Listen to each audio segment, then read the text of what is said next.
Metro rail এগুলা নিয়ে একটা ভিডিও বানাইতে হইব। এ কথা বলে আমারে বলতে যে তোলাই ভাইয়া কিছু টাকা পাঠাইতেছি, তো হে তো যেটা বলে আমরা তো ভয় পাই। আমি কিন্তু হেরে বাঘের মতো ডরাই।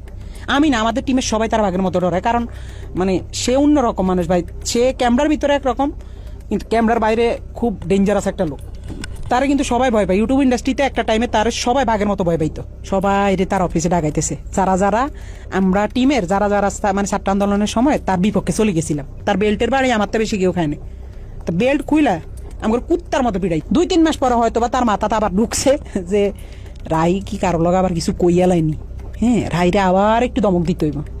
কেমনে বড় একটা নেতার সামনে হয়তো ফোন টোন দিলে আমি একটু ডরাই যাই। আমি তো ডরাইলে আসলে আমি কিন্তু ভয় পাই। তো হঠাৎ একদিন রাইতে আমি নোয়াখালী 10:30-11টার দিকে হঠাৎ একটা ভিডিও কল।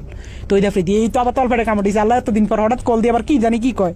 হঠাৎ ফোন দিয়ে কয়, শুন তোর লগে একজনের সাথে একটু কথা বলাই দিব, বুঝছস রাহি? পর আমি কই জি ভাইয়া, কোনো সমস্যা নেই বলেন। পরের দিন দেখলাম হঠাৎ করে বিপিনুর ভাইয়ের সাথে আমার কথা বলাই দিছে ভিডিও কলে। আমার কইতেছে একজনের সাথে তোর কথা বলাই দিব, সে কিন্তু নেক্সট বাংলাদেশের অনেক বড় মাপের একজন কেউ হবে, প্রধানমন্ত্রী বা মানে ভালো একটা পদে যাবে।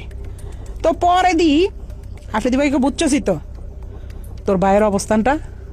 আমি কি জি ভাইয়া বুঝছি। পরে কথা সাবধানে থাকিস, ঠিক আছে? আমি কি জি ভাইয়া ঠিক আছে। শুধু বুঝাইছে যে তার লগে বিশাল বড় বড় হাত আছে, এই জন্য সে দেশে খুব রিল্যাক্স আছে, মানে বুঝাইছে এটা। 5 আগস্টের পরে 2-3 মাস সে আসে নাই। তখন আলহামদুলিল্লাহ বলছিলাম যে আল্লাহ সে না আসুক, সে তার মতো থাকুক, আমরা আমাদের মতো থাকি। আমরাও তার কাছে যাইতাম চাই না, সেও আমার কাছে। ভাই শোন, তোর একটা কথা কই, সুযোগ পাইলে পোষা সাপও সবল মারে। আর তুই তো একটা মির্জাফর। 2 দিন হয় নাই এখনই তুই পডকাস্টে যায় হের নামে গুণগান করা শুরু করছিস। আগে ভাই হের পাও চারটা খাইছস কিল লেগে। হে এতই খারাপ ছিল, ওনার কাছ থেকে কিল লেগে সইরা যাস নাই। ওনার পাও চারটা এখন আর টাকা কামাইতে পারবি না, এর লেগে পাও চাটা বাদ দিয়ে নিজেরে বাঁচাইতাছস মানুষের সামনে। এই কারণে যা তা কইয়া বেড়াইতাছস, আর পাবলিকও সেটা মাইনা নিতেছে যাতে তোর উপরে কোনো আঙ্গুল না যায়, ঠিক আছে? তুই যদি কোনো পাপ করে থাকস, সেই পাপেরও শাস্তি হইব। তুই যে পাপ করতাছস, একটা মানুষের নিয়ে মির্জাফরগিরি করতাছস, তুই যে একটা মির্জাফর, এটা প্রমাণ আবারও দিলি। তোরও বিচার হইব খুব ভয়ানকভাবে। তুই শুধু সময় গম।